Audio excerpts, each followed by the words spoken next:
Here's another important video from the Personal Defense Network.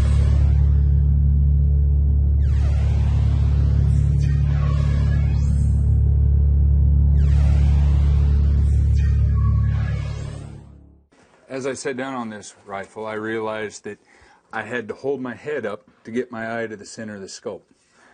There's several ways to take care of that problem. This is a stock pack. It's adjustable. I've put padding in this one to obtain the right eye height. These have hook and loop fasteners. Makes it fairly quick and easy to adapt, add or subtract support to get different heights for different shooters. It can be found by several different manufacturers. This one's covered with a suede leather, which actually helps with the cheek weld. And what that is where your cheek rests against the comb of the rifle. It keeps it from moving and gives good support. So as Joe's finishing the setup on the rifle, we've talked a lot about comb height and the importance of the cheek weld and making sure that you can consistently lay your head down on the gun, have your cheek comfortably rest on top of that comb on the back of the stock so that your eye is naturally in line with the scope and you're naturally looking through and getting that reticle without having to do a lot of balance, manipulation, or use a lot of head or neck muscle to keep yourself in the right position. Being able to relax on the back of the rifle is going to be very important to allow you to shoot longer, allow you to shoot in a more relaxed way, and of course not to put any pressure or push on the rifle as you're shooting. Well, one way you can certainly do that is with one of those cheek pads or with a rifle that has an adjustable comb where you can actually physically change the height of the back of that stock. Another way to do it, a field expedient way, is to take some of this closed cell foam and actually use it to create a pad on that comb that's going to allow you to adjust the height specifically to you. As we open this up, all we'll really need is the closed cell foam, which you can get at any camping or outdoor store. It's made for sleeping mat applications and things like that. Some tape. In this case, we're going to use some kind of a duct tape here, and then a knife.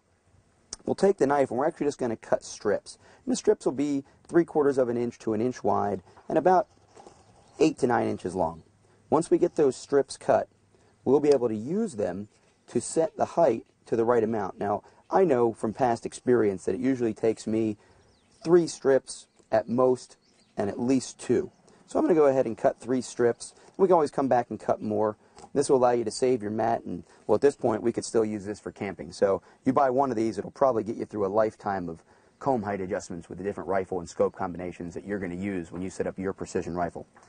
Let's take this over to the rifle and see how we can use this to set it up so that I have the proper cheek weld with the right eye height level behind the scope. Joe, you got that all together? You bet. It's all ready. I'm going to go ahead and put this field expedient comb adjustment on here. Now, Joe's got this rifle set up for him. I haven't been on this rifle yet, so we're going to take a look and see what it's going to take for me to get my adjustment on the rifle, which of course means before I put anything on it, I need to actually go ahead and put my head down on the rifle, get my cheek against the comb, and see where I am. It might be perfect.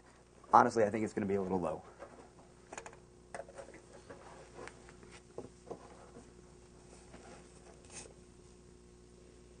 Okay, so as I look through here right now at this point, what I'm seeing is a big dark circle taking up the lower half of the reticle, which means I really am low. Now certainly I could raise my cheek up and actually mount the gun here instead of up here, but that's not going to be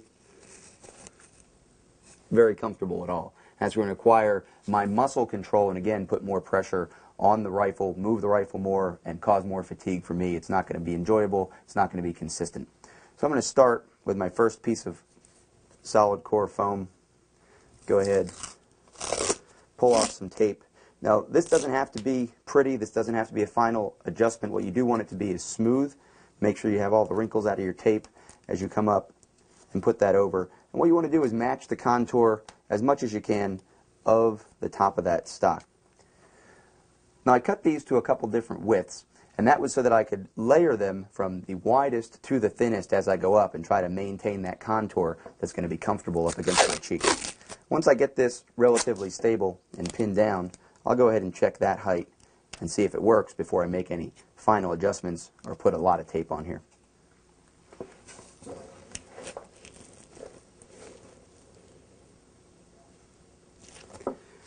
I'll tell you what, on this particular rifle with this particular scope, given the height of the rings, the size of the objective, and all the things that go into play to decide what the right eye height and the comfortable eye height are going to be for me, this is actually going to be enough.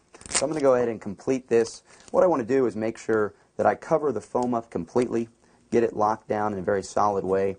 Now these strips, the first strips I'm going to put down are rather short, and they're really just here to anchor it and to get it started.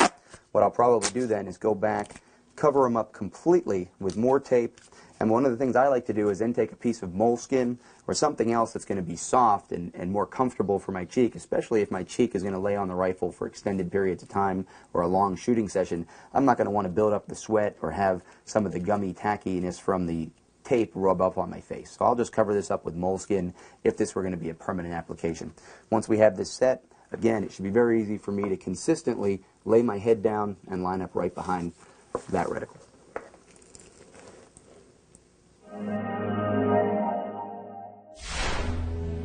Check out more videos just like this one at the Personal Defense Network.